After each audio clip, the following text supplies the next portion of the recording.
Hi everyone, my name is Olivia Mendes, and this is my cultural autobiography.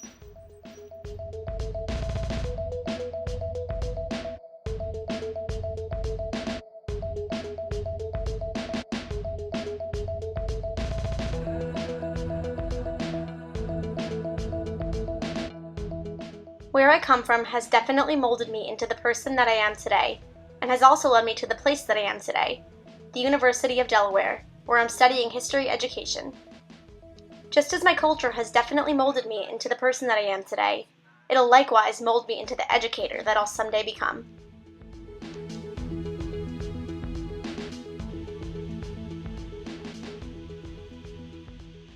I am from Scotch Plains, New Jersey, which is a suburban town in central Jersey. I would definitely consider myself a Jersey girl. I love Bruce Springsteen, going down the shore, I love eating pizza and bagels, and I can tell you where I live by telling you an exit off the Garden State Parkway. I've always felt that New Jersey was a vegetable soup of cultures, you might say, so I feel like I've always been exposed to and went to school with all different types of people. Someday, when I hopefully end up in a classroom that's like a vegetable soup of students, I know that my New Jerseyan upbringing will aid me in teaching with an open mind, and will aid me in connecting with all of my different students, regardless of their culture and where they come from.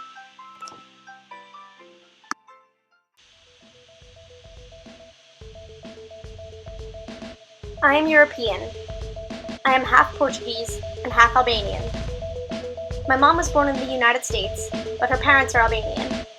Although I don't speak any Albanian, growing up I still resonated with the Albanian side of me, as sometimes my grandpa would be playing Albanian music when I visited my grandparents' house, and there definitely was no shortage of Greek or Albanian dancing at weddings on that side of my family.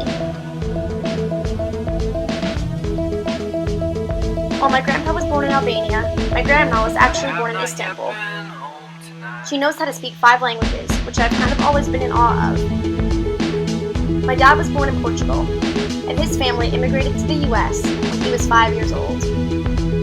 I've always strongly resonated with my Portuguese side, especially because when I was about 6 years old, my grandparents moved back to Portugal. Both my mom's and dad's side of the family share strong family values that have definitely been ingrained within me. I have tripled sisters that are my best friends, and a huge extended family with lots of aunts and uncles and cousins to always lean on. I know that I am very fortunate to have been raised with such family values. Not every student that I come into contact with will have the same family support that I have. I know that as a future educator, my only job won't just be teaching my students. No matter how small the problem, no matter how big the problem, I'll always be there as an extra support system for my students. The only language I can fluently speak is English. I consider myself semi-trilingual though, because if you drop me in the middle of Portugal or a Spanish-speaking country, I'd definitely be okay. I have a strong connection to the Portuguese language, even though sometimes I have trouble speaking, mostly because it's the only language that my grandparents speak. I understand almost everything though. The same goes for Spanish. I studied the language all throughout high school, and even helped assistant teach English as a second language class in my junior and senior years, which was an awesome experience for me. I'm lucky to speak what you might call the world's lingua franca, but I hope to someday use my abilities to better communicate with students that come from Spanish or Portuguese-speaking countries. Sometimes I think about my dad as a 5-year-old, not knowing a word of English on his first day of kindergarten, and want to help students like that. I want to be there for them as they take on a whirlwind of new culture. I am white, which puts me in the dominant group of my hometown. While most of the kids in my school were white, I never felt that I wasn't around people of different races, so my school was home to lots of different people. I do realize that being white puts me at an advantage, being in the dominant group, though people don't always think I'm white when they look at me. I've gotten guesses from Mexican to Armenian, but as a white person, I can't say that I've experienced the challenges that being in a minority race comes along with. I hope that someday my students will be able to teach me more about their different races and their different cultures, so I can connect with them on a deeper level and understand where they come from. Nevertheless, whether I have a student that is black, white, Asian, purple, polka dotted, whatever, I'll make sure that my classroom is a safe, non-judgmental area where we can all learn from each other in our different experiences and different cultures. Being a female, and even more so a 4-foot, 11-inch tall female, makes people underestimate me. As an athlete, as a student, and as a person in general, as I'm sure so many other female students have experienced before, and it always baffles me. I've even had a male teacher at my own university that rarely called on female students that raised their hands. He only ever used examples about cars, beer, and condoms because he was quote-unquote a male, and he quote-unquote would never use crocheting and sewing as examples because he wasn't a female and clearly knew nothing about that kind of thing. The same professor also mentioned that he would love to come home to multiple beautiful women every night, but that's a different story and I think you get the point. In my classroom, I will treat everybody the same and with respect. Male, female, transgender, anybody, the same. If you raise your hand, you'll get called on. I won't underestimate you if you're a girl, number one because that's ridiculous, and number two because I know how it feels to go unrecognized or degraded as a female in and out of the classroom. I want to make sure nobody ever feels undervalued in my safe space of a classroom. I'm fortunate enough to say that I come from the upper middle class, and therefore I'm privileged to attend a university that I love. This privilege and all my experiences that I've made along with it has led me to where I am today, a junior in college studying to be my dream job, a history teacher, where I'll come into contact with many students and hopefully affect their lives in a positive way. I hope to someday encourage my students to not be disheartened by anything, and to ensure them that they can be who they want to be and do what they want to do, no matter their class or any other part of their culture that might limit them.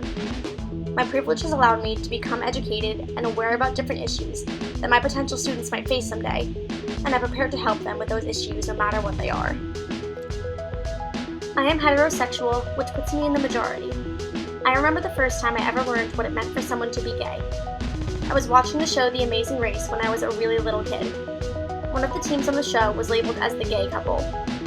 I remember one of my sisters asking my mom what that meant, and when she told us that it just meant that the two men were a couple, I thought, oh, okay, cool, and I didn't really think much of it. Someday in my classroom, I'll foster an environment where everyone should think, oh, okay, cool, and is accepting of all their classmates' sexual orientation. The horror stories that I've heard of LGBT students being harassed and made fun of in schools break my heart, because no student should have to worry about something that they can't change or face this sort of nasty discrimination. I will do all that I can to maintain my students' safety, emotionally and physically, and nurture their desire to be in the classroom and learn. I am Catholic. Growing up, I went to church pretty much every Sunday with my family. I definitely think that my Catholic upbringing has instilled values within me, although my religion isn't necessarily something that intensely affects me on a daily basis, like the way I look or where I come from. Obviously, I believe in the separation of the church and state and think that religion should be left out of school. As a history teacher, though, depending on what subject I teach, it'll definitely be important for my students to learn about different religions, as they are an important part of history and are still important to many people today. It is important for students to understand different religions and their core values, so that they are educated and cognizant of the beliefs of others.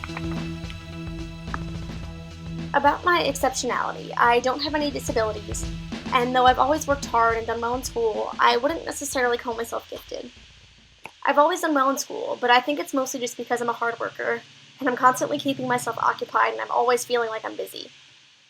I think that someday it would be really cool to teach AP classes, but I think what might be even cooler would be to teach the kids that do have trouble learning. I think that someday, if I do go to grad school, I'd like to study special education. This way, I can foster the needs of every student that I would encounter in every which way I can.